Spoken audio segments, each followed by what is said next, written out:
৮ জানুয়ারি লন্ডনের হিথ্রো বিমানবন্দরে ৭ বছর পর দেখা হয় মা ছেলের। সেই মিলনের দৃশ্য চোখে জল এনেছিল দলমত নির্বিশেষে সবার। ১৭ বছর পর দেশে ফিরলেন বিএনপির ভারপ্রাপ্ত চেয়ারম্যান তারেক রহমান। গোটা দেশ হয়তো ভেবেছিল দেশের মাটিতে মা ছেলের দেখা হওয়া দৃশ্য আবারও দেখবে জাতি। এবারও দেখা হলো মা ছেলের, কিন্তু সেই দেখা হাসপাতালের ৪ দেয়ালের মাঝে। ছেলে তারেক রহমান যখন দেশে ফিরলেন, মা বেগম খালেদা জিয়া তখন মৃত্যুর সঙ্গে পাঞ্জা লড়ছেন হাসপাতালের বেডে। ছেলের ঐতিহাসিক স্বদেশ প্রত্যাবর্তনের সেই খুশিতেও যেন মায়ের না থাকার ছাপ ছিল স্পষ্ট। দেশে ফেরার পর ব্যস্ত সময়ের মধ্যেও নিয়ম করে রাতে ছুটে যাচ্ছিলেন মায়ের কাছে, মাকে এক নজর দেখতে। মা ফিরবেন, হয়তো সেই আশায় বুক বেঁধেছিলেন, কিন্তু কনকনে ঠান্ডার কুয়াশা ঢাকা সকালে হারিয়ে গেল মা।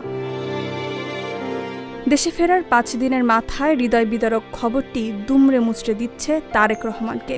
নিশ্চয়ই এই সকালটি তিনি সারা জীবনেও চাননি। মায়ের মৃত্যুতে তিনি যে বড্ড একা হয়ে পড়লেন। বাবা জিয়াউর রহমানকে হারিয়ে মা যখন রাজপথে এলেন, তখন তার পাশেই থেকেছেন তারেক রহমান।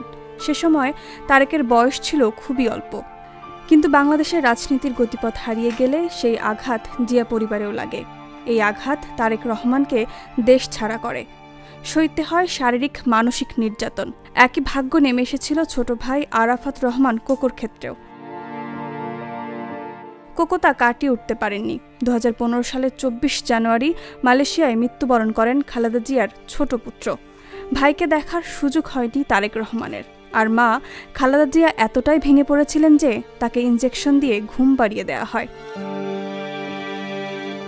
জীবনের কিছুই বুঝে ওঠার আগে ৮১ সালে পিতাকে হারান তারেক। এরপর ভাইকে নিয়ে মায়ের সাথে লড়ে যান দেশ গড়ার লড়াইয়ে, কিন্তু প্রতিমধ্যে ভাইকেও হারান। ১ দশকের বেশি সময় পর আবার পরিবারের সদস্যের মৃত্যুর সংবাদ। এবার এতিম হলেন তারেক রহমান। বাবা বা ভাই হারানোর শোক হয়তো তিনি ভুলতে চেয়েছিলেন আম্মার চোখের দিকে তাকিয়ে, কিন্তু সেই চোখও বুঝে গেল চিরতরে।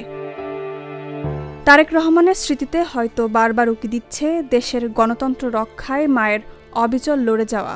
দীর্ঘ সময় ধরে দূরে থাকায় মায়ের সেবা করতে না পারার যন্ত্রণা হয়তো তাকে আমৃত্যুই পোড়াবে, কিন্তু সাহস হয়ে থাকবে মায়ের দেখানো আদর্শ। শত প্রতিকূলতার মাঝেও দেশের মানুষকে ছেড়ে না যাওয়া, আধিপত্যবাদের বিরুদ্ধে লড়ে যাওয়া। একা হয়ে পড়া তারেকের জন্য এ লড়াই নিশ্চয়ই সহজ নয়, কিন্তু পাড়ি যে দিতে হবে দীর্ঘ পথ। সে পথ যে বন্ধুর, তাও নিশ্চয়ই আম্মা তার প্রাণপ্রিয় তারেককে বলে গেছেন। যতই বাধা আসুক, লড়ে যেতে হবে।